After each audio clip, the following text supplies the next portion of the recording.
Hi, Bean. Musta na you? Anak si mama ito, ha?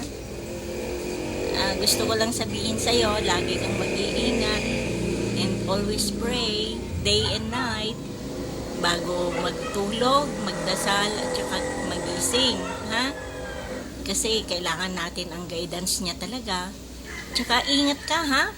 Huwag kang masyadong nagtitiwala sa mga hindi mo pa masyadong kilala. At iwasan mo ang date. Hindi pwede yun. Alalahanin mo yung tatlong anak mo. Hindi pwedeng pabayaan.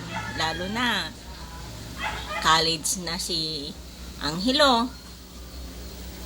Kaya, focus lang sa mga anak. Ha? Wala naman akong masasabi sa'yo kundi I love you.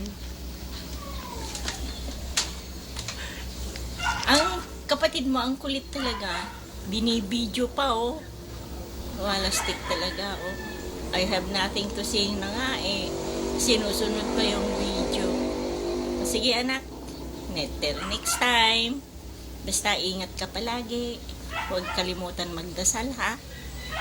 I love you. Miss you na kita.